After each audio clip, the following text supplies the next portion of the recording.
안녕하십니까, 이성수의 증시 토크입니다. 자, 어제 롯데그룹 신격호 회장이 별세했다라는 소식을 뉴스로 접할 수 있었습니다.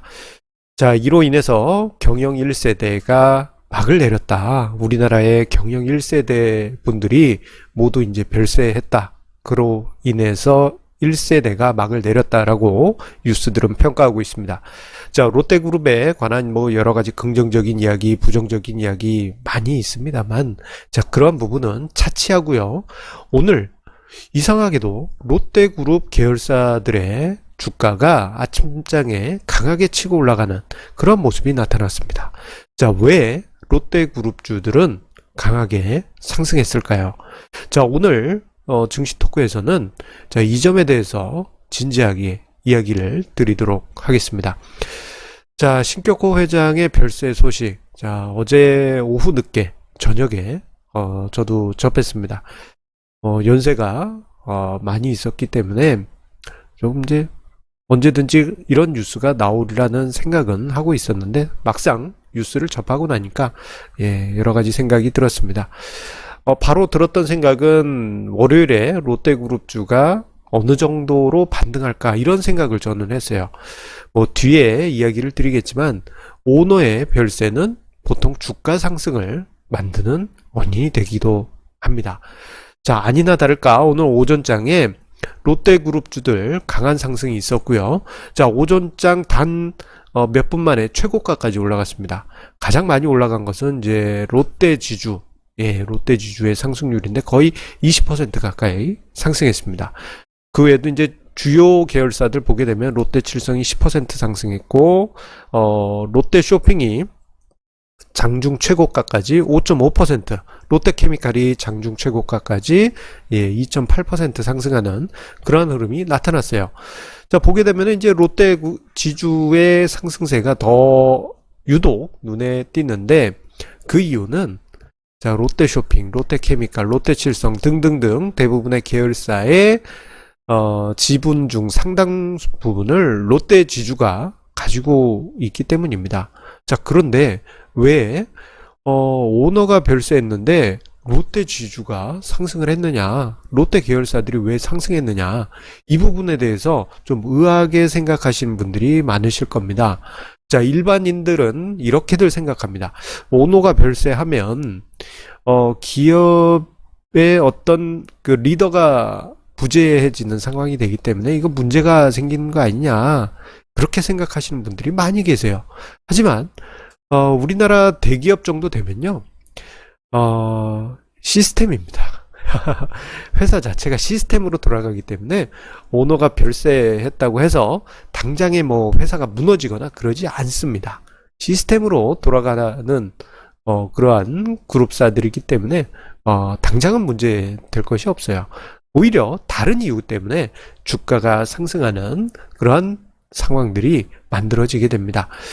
자, 어떤 상황들이냐, 그것을 이야기 드리기에 앞서서 자, 우리나라 투자자들 상당 부분은 자, 오너가 별세한 이후에 주가가 상승하는 이유에 대해서 근본적으로 시장에서 학습해 왔어요. 어떻게 학습을 해왔느냐, 일단 경영승계 과정 중에는 주가가 눌린다는 것을 알고 있어요. 왜 이게 눌리게 되느냐, 이 부분부터 생각하시게 되면 오너가 별세했을 때 왜 주가가 튀는지까지 그 이유를 생각할 수 있습니다. 자, 우리나라 사회에서는 경영승계를 당연시 하죠.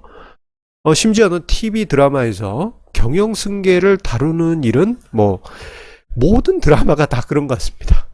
자, 지금 화면상에 포스터 하나 있는데요. 저도 주말에 즐겨보고 있는 사랑은 뷰티풀, 인생은 원더풀 드라마입니다.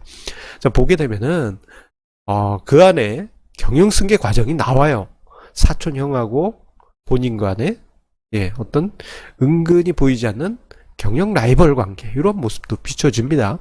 자, 그런데 드라마에서 경영승계 과정이 비춰질 때 꼭 등장하는 것이 젊은 본부장 혹은 부사장 혹은 부회장 이런 식으로 등장하죠. 그리고 그 젊은 본부장은 꼭 일반인과 로맨스를 맺습니다. 이 젊은 본부장은 뭐 남자 배우일 수도 있지만 여자 배우일 수도 있고 그 드라마마다 왔다 갔다 합니다. 뭐 이게 단골 소재예요. 그러다 보니 사람들도 경영 쓴 게 당연한 거 아니야? 이렇게들 생각을 하시는 것 같습니다. 자, 이러한 관점을 좀 확장시켜 생각해 보게 되면요. 자, 경영 승계 과정에서 자, 직책만 그 오너로부터 받을 경우 이게 완벽한 경영 승계일까요? 야, 너 내일부터 너 내 아들이니까 본부장해, 뭐 전무해 이런다고 해서 경영 승계가 끝나는 게 아니죠. 예. 그건 그냥 허수아비일 뿐입니다. 지분 승계가 완료되어야지만 경영 승계가 완료될 수가 있어요. 자, 그래서 핵심 계열사의 지분 승계가 어떻게 경영 2세, 경영 3세에게로 넘어가느냐, 이게 아주 중요한 경영 승계 과정에서의 관건입니다. 자, 그래서 자, 이 경영 승계 과정에서 핵심 계열사의 지분을 어떤 오너에게 물려받기 위해서 또는 지분을 시장에서 확보하기 위해서 여러 가지 방법들이 사용이 됩니다. 뭐 증여가 사용될 수도 있고 시장에서 직접 매입을 할 수도 있겠죠. 또는 이유를 잘 모르겠지만 계열사 간의 합병 분할 등이 나타날 수도 있습니다. 그 외에도 뭐 여러 가지 다양한 방법들이 존재할 수 있어요. 자, 그런데 이 모든 과정에서 공통점이 있습니다. 그것은 바로 핵심 계열사의 주가가 낮으면 경영 승계가 유리하다라는 점입니다. 증여 방식을 취했다 그러면은 주가가 낮을 때 증여세 부담이 적을 것이고 시장에서 매입한다 한다면은 주가가 낮을 때 더 많은 주식을 살 수가 있겠죠. 어쨌거나 핵심 계열사 주가가 낮으면 경영 승계를 받는 2세, 3세 입장에서는 따봉입니다. 자, 그래서 뭐 여러 가지 방법들이 사용되고 심지어는 합법적이냐 불법적이냐 그 선에서 꼼수를 쓰기도 하지만 많이 사용되는 방법 중에 하나는 합법적인 범위 내에서 핵심 계열사의 회계를 극보수적으로 사용하는 경우가 왕왕 있습니다. 자, 극보수적인 회계를 사용하게 되면요, 이익은 작고 자산 가치가 상대적으로 줄어듭니다.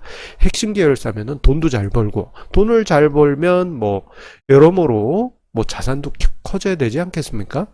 자, 그런데 이익을 최대한 축소하고 보수적인 회계를 최대한 써서요, 합법적인 선입니다.